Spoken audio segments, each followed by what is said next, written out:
Amables televidentes, hace pocos meses, aquí en esta misma Asamblea Nacional, con una mayoría sólida de legisladores, se aprobó una ley que apuntalaba el cierre de la crisis bancaria de 1999. Una ley que fue seguida con mucho detenimiento por los denominados deudores de buena fe, es decir, aquellos clientes de los bancos que finalmente quebraron en 1999, que previamente habían adquirido deudas con esas instituciones financieras, pero que han tenido a lo largo del tiempo dificultades para poder regularizar esos pagos. Esta ley, en teoría, permitía apuntalar un mecanismo de solución para este grupo de deudores de esas instituciones financieras. Luego de algún tiempo de vigencia de la ley, sin embargo, se conoce que persisten algunos inconvenientes y por ello hemos invitado a Roberto Parra, quien es vocero principal de los deudores de buena fe, para que nos acompañe aquí en el noticiero de la televisión legislativa. ¿Cómo le va? Bienvenido, buenos días, buenas noches, ¿cómo está? Buenas noches. Gracias. Buenos días. Bueno, todo el 10 de 10. ¿Cómo está? Muy bien, muchas gracias por esta oportunidad. En primer lugar, pues yo quería expresar de que la ley en muchos aspectos permite la solución de los deudores.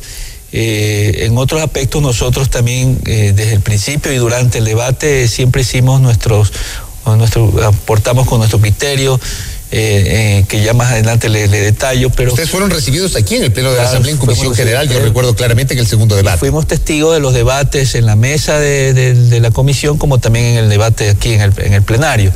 Y algunas de nuestras propuestas fueron recogidas, por ejemplo, de que se nos rehabilite nuestra calificación de riesgo, que estamos todos en porque estamos enjuiciados, de que se suspendan los juicios, están suspendidos, hasta que se arregle el nuevo acuerdo de pagos, y se nos dé plazo para pagar. Yo recibo llamadas de muchos deudores que están muy satisfechos porque la ley les ha ayudado. Hay algunos que habían pagado el doble de lo que les habían prestado. En ese caso, la ley les da por cancelada la deuda. Automáticamente esa deuda está extinguida. Cuando pagó más de lo que le prestaron. Pero ya en la aplicación nosotros estamos preocupados. Hasta el 20 de abril, la ley salió el 20 de febrero promulgada, ¿no?, en el registro oficial. Daba 60 días para que todos los deudores que no estemos satisfechos, no estemos de acuerdo con el saldo que sale en la cuenta, presentemos nuestras pruebas de descargo. En la misma ley hay un mecanismo, dice, los deudores presentarán documentos probatorios, documentos comprobatorios de los pagos. Nos preocupa porque a veces el deudor en tantos años se ha cambiado de trabajo, ha subsistido, algunos migraron, regresaron, se cambiaron de casa, etc. No ha sido una vida fácil en tantos años y a veces el documento no es que está a la mano, es un certificado de un banco que lo muestra al Banco Central y tenemos preocupación de que tal vez no sea suficiente, a menos verbalmente nos manifiestan que ellos quisieran que sea un recibo, pero a veces el banco debitaba de la cuenta de corriente o de la tarjeta de crédito. Y no tienen el respaldo. Entonces está en alguna cuenta, pero el deudor a veces se preocupaba de tener una certificación de que ha estado al día hasta la cuota 20 o que ya estuvo al día hasta X fecha, entonces eso ya certifica que cumplió en cierto tiempo su pago. También tenemos casos de personas que ya tienen hipotecas canceladas en ciertas deudas. Sin embargo, aparece como en alguna deuda que no está cancelada, pero al tener la hipoteca cancelada, siempre en toda hipoteca cancelada se pone como preámbulo que ya el deudor cumplió con el pago de la deuda. Y se hace el levantamiento de la hipoteca. Y es una escritura pública. Claro, pero eso hay que regularizar en el registro de la propiedad y otras instancias, todo eso, ¿verdad? Entonces, también tenemos esa situación de que le piden al deudor que demuestre cuando ya hay una escritura pública. Incluso los remates.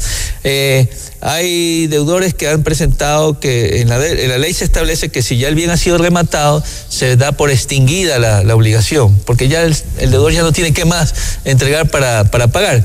Sin embargo, le piden que sustente con los avalúos antiguos de hace 10 o 15 años del bien. Cuando el remate se hace en un acto público y mucho de esa documentación está en el mismo juicio como soporte del cobro. Entonces, sí queremos que la intención del señor presidente de apoyar a los deudores, de buscar una solución, de facilitar la solución, a veces se nos está entrabando. Y viene el 20 de junio, porque el primer plazo hasta el 20 de abril era el plazo que podíamos presentar nuestras pruebas de descargo.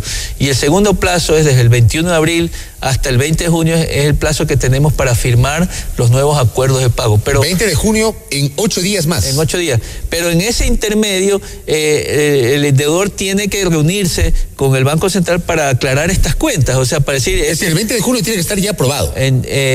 Ya firmado los acuerdos para pago en los próximos 6 años. Pero para firmar este documento tiene que haber la presentación, obviamente, de todos los documentos que pide el Banco Central. ¿De qué cuentas? No quisiéramos que llegue el 19 de junio a las 6 de la tarde y nos diga, estas son tus cuentas, cuando no hemos tenido como el derecho a revisarlas. A revisarlas, el derecho a la defensa, que es o defender nuestra postura en el caso de que nosotros digamos, no, yo pagué aquí, pero no es la cuenta. ¿Qué es lo que en la ley estaba prevista? Nosotros, cuando fue el debate, sí pedimos que ese plazo, o sea, sí observamos que el plazo de 120 días era muy corto y que necesitamos por lo menos hasta un año.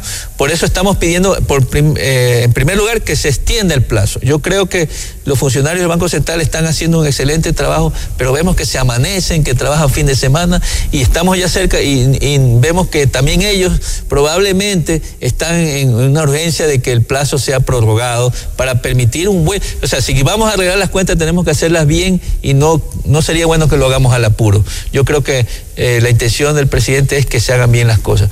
El otro tema que quería señalar es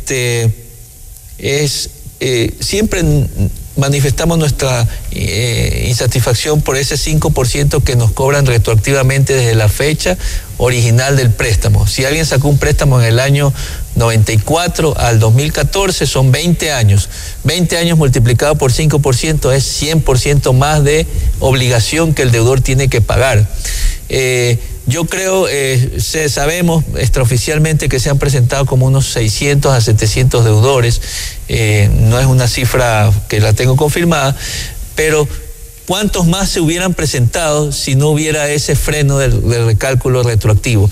A lo mejor cuando se hablaba de la ley se hablaba de casi 3.000 deudores, pero apenas 700, es decir, podrían a lo mejor... O la pregunta que nos podríamos hacer es cuántos otros no se han presentado porque ya vieron que ni con el cálculo retroactivo no van a poder salir. Entonces ese es nuestro segundo pedido, de que la ley debe ser reformada. Ojalá sea pronto, pero si las reformas a veces toman un tiempo, pero que sea, porque en esa parte el recálculo nos está frenando. Pero este tema del recálculo del 5%, ustedes ya habían planteado esa inquietud antes de la aprobación de la ley aquí en la Asamblea. Sí, ya lo habíamos planteado. ¿Y qué respuesta recibieron?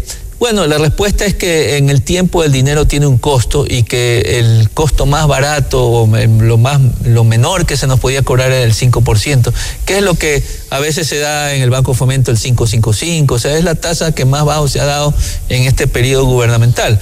Pero nosotros siempre contra esa afirmación, nosotros hablamos del costo humano y social nuestro. Nosotros hemos perdido oportunidades de trabajo, no podemos abrir una cuenta corriente, nuestros hijos no han podido tener acceso. Hoy día estuve con una deudora que sus 3 hijos no los pudo poner en la universidad porque ya no podía fomentarles sus estudios. Es decir, ha habido unas familias que se han desbaratado. Es decir, hay un costo humano, social que nosotros con nuestras vidas hemos pagado y que incluso hoy en día no estamos igual de jóvenes ni fuertes que hace 15 o 20 años. Ya no tenemos la misma capacidad, ya no tenemos la misma energía, no hemos tenido crédito por tantos años, entonces no somos igual de fuertes como sujetos de crédito como cuando originalmente lo fuimos. Si a eso se nos recarga todos los años de intereses, yo creo, sostenemos que no es justo, insistimos, perdone si somos necios, pero creo que los asambleístas ahí no vieron esa parte humana nuestra, aunque todo el tiempo la destacamos. ¿Y su caso en particular cómo fue? ¿Usted cuándo contrajo el crédito y por qué finalmente no pudo pagar? Bueno, yo contraje el crédito originalmente en el año 94 en VCES, en un banco abierto. Unidades de valor constante, si mal no recuerdo, que se indexaban con inflación, pero mire, yo pagaba 2.300.000 sucres cuando tenía un sueldo de 10 millones de sucres. A los 2 años de haber contraído esa deuda, ya me facturaban 14 millones de sucres y mi sueldo seguía siendo 10 millones. 10 millones, o tal vez me subieron a 12 millones. Pero ya la cuota solo de la casa ya era más de mi sueldo. En eso, yo no podía pagar, conseguí que otro banco me preste en dólares y pude pagar esa cuenta, porque solo pagándola podía librarme de ese infierno de la VC. Y pasé a dólares. Y yo decía, bueno, y en dólares eran las tasas al 16% y con una devaluación del 20%. Cuando todavía estábamos sucretizados. Cuando todavía estábamos sucretizados. Pero con una tasa del 16%, con una inflación del 20%, me salió un promedio de 36%, que era menos que el 50% que ya estaban cobrando los bancos en Sucre. Pero me agarró la dolarización. Cuando el dólar subió de 4.000 a 25.000 sucres por $1. Es decir, mi deuda se multiplicó por 5 y mis ingresos se dividieron para 5. Un efecto neto de 10 veces la deuda. Entonces, yo todo lo que ese préstamo fue para una vivienda, una casa que todavía está embargada, pero ahí están mis hijos, mi ex esposa. Y yo pagué hasta el año 2005. Como sea, pagué. O sea, yo cumplí hasta que me quedé sin trabajo. Y de ahí ya no puedo pagar. Y de ahí ya mis trabajos ya no eran fijos. Y en este momento sí está en capacidad de pagar. Bueno, ya profesionalmente me dedico a la consultoría, yo puedo pagar si es que me reestructuran, pero también en la auditoría que me hizo el banco, porque a mí me auditaron mis cuentas, resulta que yo de una deuda de $75,000 aproximadamente, yo he pagado $85,000 en ese leasing de la vivienda, el de la vivienda específicamente. Después tomé otra segunda deuda con la cual amplié la casa de $25,000 y ya he pagado de esas $18,000 también, o sea, ahí también pagué. Y tengo una, y la que me está causando problemas es que una pequeña de estas, le cuento que es anecdótico. Yo trabajé 1 año, 2 meses en el banco de crédito y como empleado recibía el beneficio de un préstamo. Salí del banco de crédito y empecé a pagar. Me agarró la dolarización. Bueno, resulta que ahora aparezco vinculado al banco de préstamo. O sea, no soy vinculado en 2 operaciones, pero estoy vinculado en una pequeña que ya debo $10,000 vinculado. O sea que soy bueno y malo al mismo tiempo. He pedido a la superintendencia de banco que me saque de vinculado, porque yo fui solamente un empleado, no fui accionista, no fui representante legal, no aprobaba crédito, mis decisiones no afectaban ni al riesgo ni a ese banco, pero parece que cuando traspasaron la cartera de ese banco de crédito al Banco Central, hubo un informe del mismo banco de esa época que me ponen como vinculado. Queda clara su posición. Estamos expectantes de lo que resuelve el Banco Central. Gracias, señor Parra, por su gentileza. Muchas gracias. Amable. Esperamos que el señor presidente escuche nuestro clamor y nos siga ayudando como él se comprometió desde el principio. Roberto Parra, quien es el principal vocero que lidera pues el grupo de deudores de buena fe con estas 2 inquietudes. Por un lado, el 20 de junio vence el plazo para que el Banco Central ya tenga listos los documentos de renegociación de las deudas con los deudores de buena fe. Hay una preocupación porque restan apenas 8 días, más o menos una semana para aquello. Y por otra parte, la posibilidad ha planteado de que la Asamblea eventualmente analice una reforma a esta ley de cierre de la crisis bancaria para de alguna manera facilitar el pago a nivel de intereses por parte de los deudores de buena fe. Una pausa.